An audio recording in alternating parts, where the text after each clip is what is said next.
Good morning, Beta. In a previous lecture, yesterday, I taught you about the isomers and the naming process. How we name them. What is the process or what are the methods for the IUPAC nomenclature. Fine. Today we will learn about the another thing which are attached to those hydrocarbons and specify their properties. What are those? Those are functional groups. What are functional groups? Functional groups होते हैं बेटा किसी भी hydrocarbon के साथ attach होके और उसकी प्रॉपर्टीज को टोटली डिफरेंट बना देते हैं. दैट मीन्स अब उस हाइड्रोकार्बन की प्रॉपर्टीज इन फंक्शनल ग्रुप्स के बेसिस पे डिसाइड की जाती है. अर्लियर वी यूज्ड टू से एल्केन्स. अब एल्केन्स के बेसिस पे नहीं होगी. अगर एल्केन के साथ मैंने OH लगा दिया है then it would be called as an alcohol. Fine. Now according to your notes on page number 13, what are functional group? A functional group may be defined as an atom.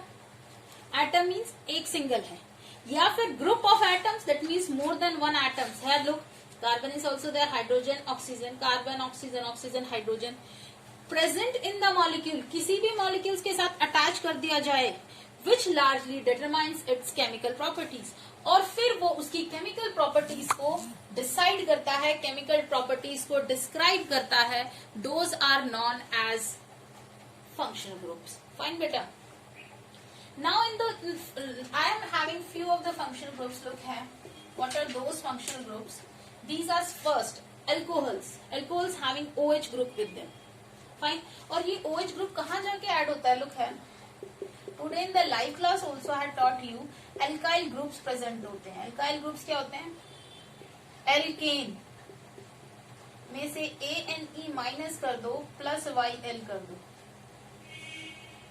ठीक है. It would become alkyl group. और alkyl group कैसे बना?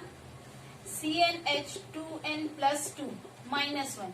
ये alkene का formula था, उसमें से एक हाइड्रोजन माइनस कर दिया तो हमारा फॉर्मूला बन गया CnH2n plus 1. This is the formula for alkyl. ये एल्काइल ग्रुप होता है. इसमें क्या हुआ, जब मैंने फंक्शनल ग्रुप ऐड किया तो मेरे पास जब एल्केन ग्रुप बना रही हूं तो मेरे हाइड्रोकार्बन की सारी वैलेंसीज फुलफिल है, सारे फुलफिल है, तो मैं कोई और चीज ऐड ही नहीं कर सकती. मुझे ऐड करने के लिए कुछ ना कुछ वहां से हटाना पड़ेगा. ये था मिथेन, इसको हटा देती हूँ. It is consider as methyl group. Methyl. इसके साथ OH लगा दिया, मिथाइल एल्कोहल. इसके साथ CHO लगा दिया, एल्डिहाइड बन गया. इसके साथ COOH लगा दिया, कार्बोक्सिलिक एसिड बन गया. ये इसके साथ Cl लगा दिया, ये हेलोजन ग्रुप होता है. क्लोरोमिथेन बन गया. ये कीटोन ऐड नहीं होगा क्योंकि कीटोन की थोड़ी सी अलग प्रोसेस होती है. Fine. In this way we are going to study about all functional groups one by one. ठीक है. उससे पहले मैं तुम्हें ये बताऊंगी कि फंक्शनल ग्रुप के जब नाम लिखे जाते हैं तो उनको किस तरह से क्या क्या लिखा जाता है. फाइन. दो तरह से लिखते हैं. एक होते हैं हमारे पास प्रीफिक्स और एक होते हैं हमारे पास सुफिक्स. हिंदी में भी पढ़ते हैं प्रत्यय और उपसर्ग. प्रीफिक्स जो पहले लगते हैं और ये बाद में लगते हैं. फाइन. जैसे अगर मेरे पास प्रीफिक्स में कंसीडर करती हूं तो हेलोजेंस होते हैं. Halogens are considered as prefix. Like chloro लिखा जाता है इनके लिए, ब्रोमो लिखा जाता है इनके लिए, आयोडो लिखा जाता है, फ्लोरो लिखा जाता है. लेकिन अगर मैं प्रीफिक्स में ये कौन हो गए? क्लोरीन, ब्रोमीन, आयोडीन, फ्लोरीन, ये सब हो गए. फाइन. अगर मैं सुफिक्स की बात करूं तो मेरे एल्कोहल्स में भी सुफिक्स यूज किया जाता है. ओल. एल्डिहाइड्स में अल. कार्बोक्सिलिक एसिड में ओइक एसिड. मतलब कि मैं पूरा नाम लिखूं और उसके बाद मेरा जो एन वाला पार्ट है, लुक है how they are written. An वाला पार्ट है इसको हटा के, सॉरी एन नहीं, अल ई वाला पार्ट है alkanol. It would be right written like this. Fine. E को हटा के ये लगा दिया, अल लगा दिया, alkanoic acid. In this way they are done. Fine. पहले भी बता चुकी हूँ, अगर एक कार्बन हो तो मिथ बोलते हैं, 2 हो तो इथ बोलते हैं, 3 तो प्रॉप बोलते हैं, 4 तो ब्यूट बोलते हैं. You can see in the notes also. Look है carbon numbers decide the namings like this. I have written up to 10. It can be more than 10 also, but in your syllabus I think 10 is sufficient. Fine. अब alkyl group मैं आप लोगों को introduce कर चुकी हूँ. Now I'll talk about alcohols. First functional group, that is alcohol. I will talk to you. Alcohol के लिए OH उसका functional group होता है. What is it? OH functional group होता है. फाइन. और ओल उसका सुफिक्स होता है. सुफिक्स यूज किया जाता है एल्कोहल्स के लिए. फाइन.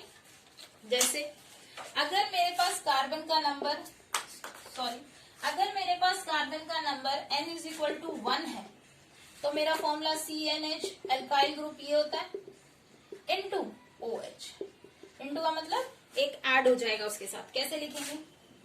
C1 को लिखते नहीं है H. 21 2 2 plus 1 3 OH. It would be written as methanol. एक कार्बन है तो मिथेनोल. इसी तरह से 2 के लिए C2H5OH ethanol. Getting my point? In this way we'll write about alcohols. Now comes my next one. That is aldehydes. How will I name my aldehydes? Look here. Functional group CHO. इसमें थोड़ा सा variation हो जाता है. What is that variation? Look here. अगर मेरी N की value 1 है, that means CnH2n+1 है और CHO है. तो इसमें मैं N की वैल्यू 1 पुट करती हूँ तो ये फॉर्मूला बन जाता है ये. बन जाता है ये. अगर ये बन जाता है तो इसमें देखो दो कार्बन नंबर मैंने 1 पुट किया था, लेकिन एक फंक्शनल ग्रुप के अंदर ऑलरेडी कार्बन है, उस वजह से इसके पास 2 कार्बन हो गए. 2 कार्बन होने पर इसका नाम कैसे लिखा जाएगा? Ethanal. That means number 1 is increase their. Number 2 अगर रखती हूँ 2 इसमें C2H5CHO. Number of carbon is 3 के लिए propanal. In this way they are done. Today we'll learn about only 2 functional groups, that is aldehydes and the alcohols. Others we will continue in our next